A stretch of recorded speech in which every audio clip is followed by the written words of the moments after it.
Assalamualaikum warahmatullahi wabarakatuh. Siswa-siswi kelas 7 dan kelas 8 MTS Negeri 5 Demak yang saya cintai dan saya banggakan. Alhamdulillah pada hari ini kita senantiasa diberikan kesehatan oleh Allah Subhanahu wa taala sehingga bisa melaksanakan ibadah puasa dengan baik, dan terutama kita masih diberi kesempatan untuk menuntut ilmu melalui kajian pembacaan kitab Arba'in Nawawi. Hari ini kita akan membaca dan mempelajari isinya hadis yang ke-32 dan nanti insyaallah dilanjutkan hadis yang ke-33.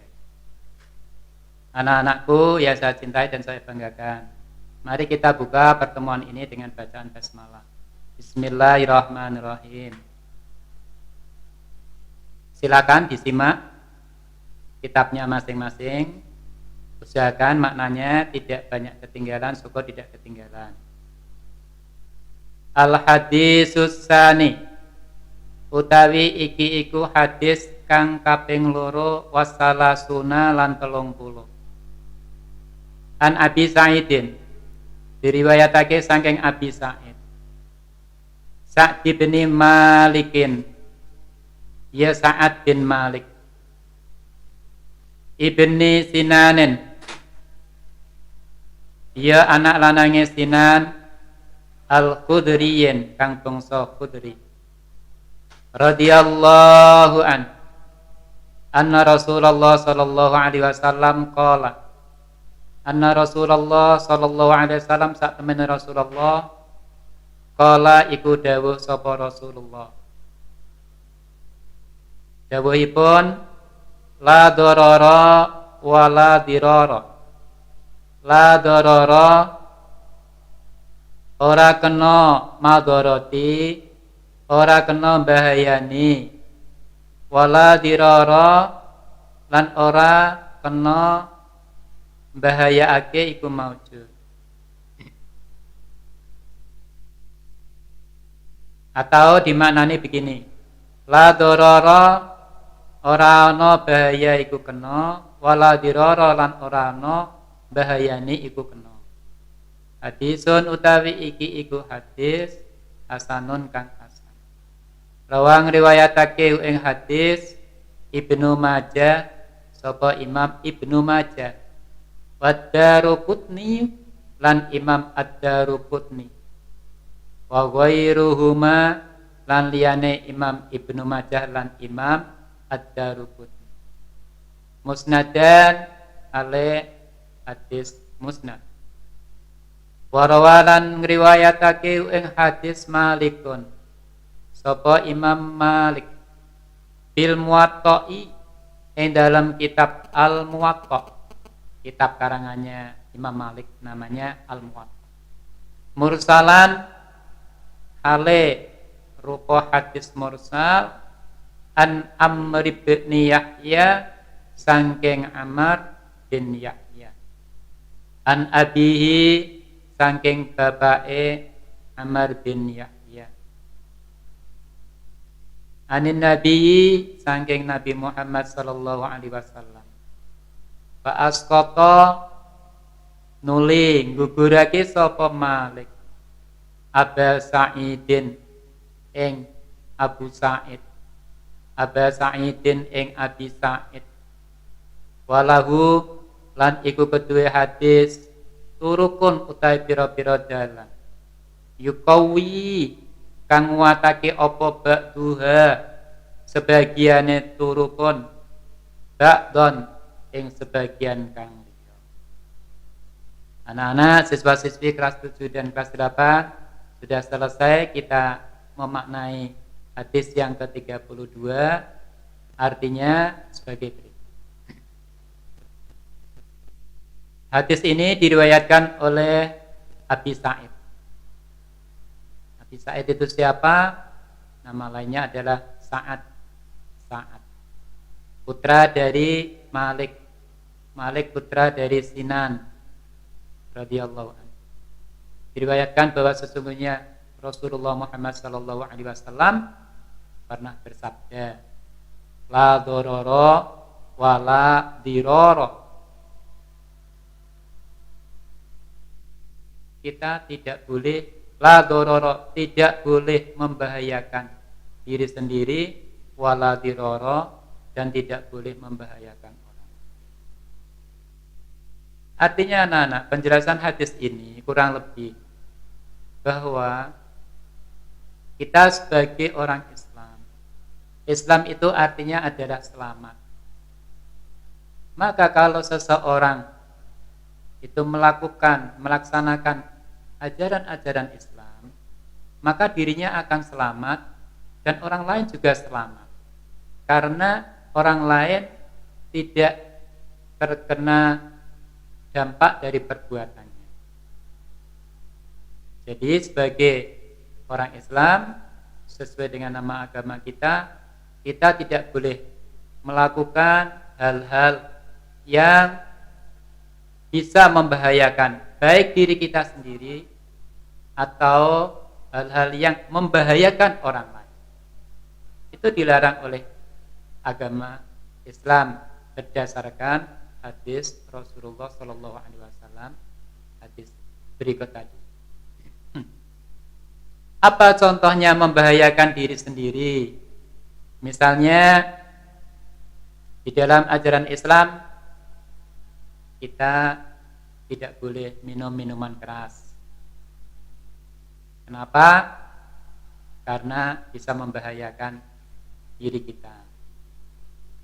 Akibat minum minuman keras, maka jantung akan, paru-paru akan menjadi rusak. Ya, narkoba, sabu-sabu itu tidak boleh, alasannya karena membahayakan diri si pemakai itu sendiri. Karena membahayakan, maka hal itu dilarang oleh agama Islam. Demikian pula membahayakan orang lain juga tidak boleh. Misalnya kita berbuat yang menyebabkan nyawa orang lain melayang, atau seseorang membunuh orang lain, ini tidak boleh. Karena perbuatan ini menghilangkan nyawa orang lain, sedangkan nyawa itu bukan milik seseorang. Itu hak prerogatif Allah Subhanahu wa taala yang dititipkan kepada kita. Jadi tidak boleh seseorang itu merampas nyawa orang lain tanpa ada alasan yang hak. Ya, terkecuali kalau kita membunuh musuh Islam dalam keadaan perang atau jihad fisabilillah yang bentuknya adalah peperangan. Ini baru yang namanya perbuatan yang diperbolehkan karena ada alasan yang dibenarkan oleh ajaran agama. Anak-anakku, siswa-siswi kelas 7 dan kelas 8 yang saya cintai dan saya banggakan. Contoh lain, akibat kemajuan di bidang medis, ada suntikan yang berisi cairan yang bisa membunuh seseorang. Jadi misalnya ada seorang yang umurnya sudah tua, dia sakit-sakitan, lalu anaknya membawa ke rumah sakit untuk diobati. Tetapi kehendak Allah, lama sekali dia walaupun diobati, dia tidak kunjung sembuh. Akhirnya keluarganya putus asa, kemudian minta dokter untuk menyuntik agar orang itu cepat meninggal. Ini juga tidak boleh. Ini contoh. Jadi kesimpulannya, perbuatan yang membahayakan diri kita sendiri maupun membahayakan orang lain merupakan hal yang dilarang oleh agama Islam. Demikian kandungan hadis yang ke-32. Kiranya dapat dipahami anak-anak ya. Kemudian kita bisa melanjutkan hadis yang ke-33. Bismillahirrahmanirrahim. Mari kita lanjutkan. Al hadisu utawi iki iku hadis asalisu kang kaping 3 wasalasuna lan 30. An Ibni Abbasin dan riwayatake saking Ibni Abbas radhiyallahu muga-muga ngridani Allah sapa Allah anhuma saking Abbas lan Ibni Abbas. Apa sing diriwayatake anna Rasulullah ing sak temene Rasulullah sallallahu alaihi wasallam kala iku ngendika sapa Rasulullah sallallahu alaihi wasallam la yuqta lamun diwehi annasu sapa menungso bidak wahum sebab dakwaane annas ladda'a mongko yakti dakwa rijalun sapa pira-pira wong amwala kaumin ing pira-pira bondone kaum wa dima'ahum lan getahe kaum lakinil bayyinatu tetapine utawi bukti alal mudda'i iku wajib ing atase wong kang dakwa wal yaminu lan sumpah alaman iku wajib ing atase wong angkara kang ingkar sapa man. Hadisun utawi iki iku hadis hasanun kang hasan. Rawa wis ngriwayatake ing hadis Al Baihaqi sapa Imam Al Baihaqi wa ghairuhu lan liyane Imam Al Baihaqi. Hakadha ya kaya mengkono. Wa ba'duhu lan utawi sebagian hadis iku fis sahihaini ing dalam kitab sahih loro. Menika kitab Sahih Bukhari lan Sahih Muslim. Anak-anak siswa-siswi kelas 7 dan kelas 8 yang saya cinta dan saya banggakan. Demikian pemanaan hadis yang ke-33. Artinya hadis yang ke-33 ini sebagaimana yang tadi dibacakan diriwayatkan oleh Ibni Abbas. Beliau mengatakan bahwa Rasulullah Shallallahu Alaihi Wasallam bersabda, andaikan apa yang didakwakan seseorang terhadap orang lain itu dipenuhi. Jadi kalau apa semua yang didakwakan seseorang kepada orang lain itu dipenuhi, diiyakan, maka ladda'a rijalun amwala qaumin, akan terjadi banyak orang yang suka mendakwa orang lain untuk menguasai harta, untuk memperoleh harta dengan cara mendakwa orang lain.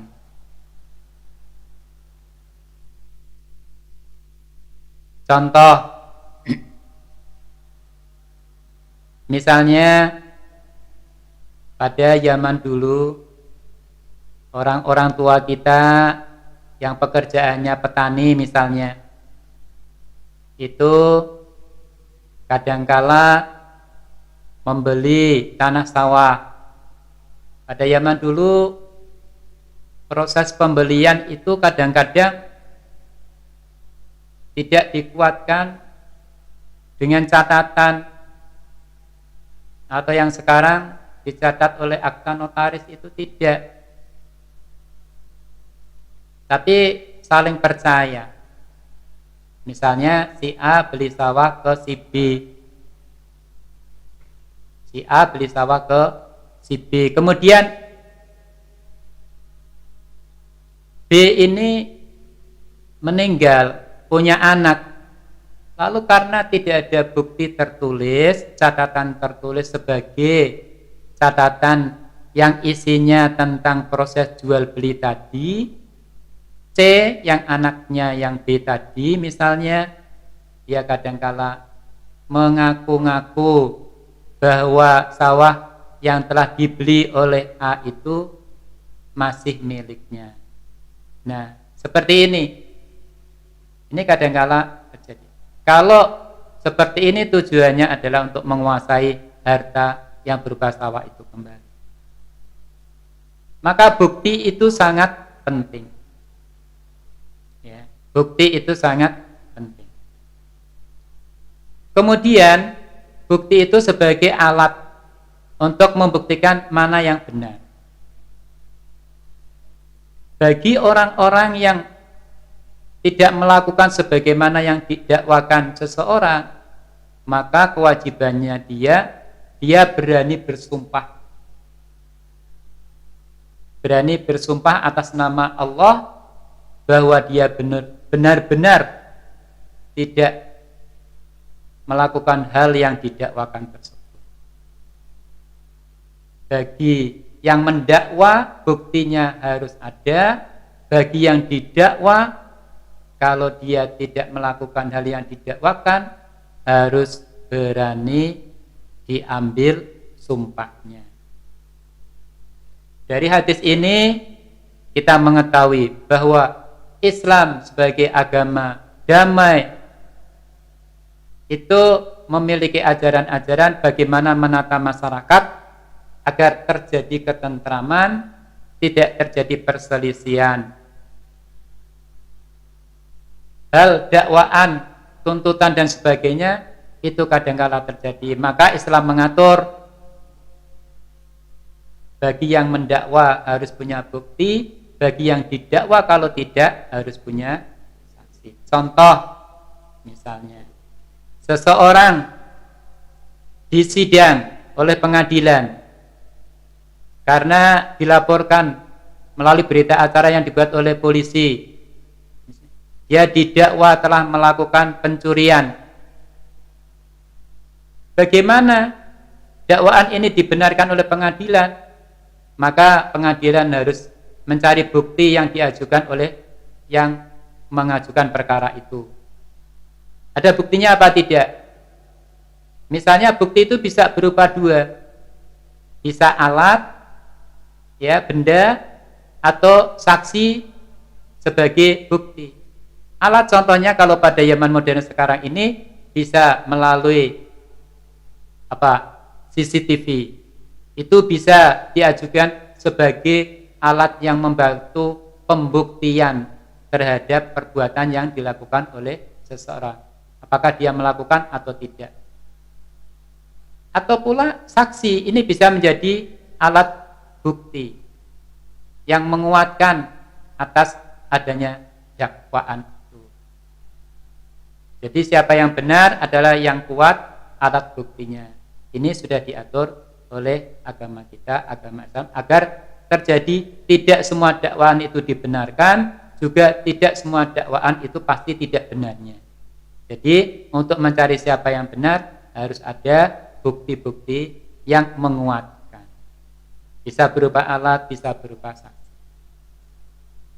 Atau bisa berupa dia berani diambil sumpahnya. Kalau dia benar-benar tidak melakukan hal-hal yang didakwakan.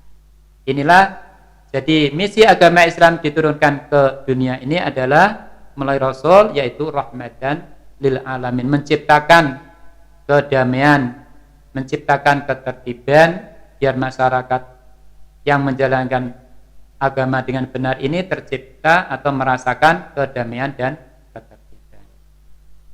Itu kandungan hadis yang ke-33. Dua hadis sudah kita baca, kita coba memahami isinya dan kita perjelas dengan contoh-contoh. Kalian bisa mencari contoh-contoh yang lain sendiri nanti. Kurang lebihnya dari saya, kalau dalam pembacaan hadis ini ada kekurangan, kesalahan, dan dalam penjelasan, maka saya mohon maaf yang sebesar-besarnya. Kita tutup dengan bacaan hamdalah. Alhamdulillahirabbil alamin. Assalamualaikum warahmatullahi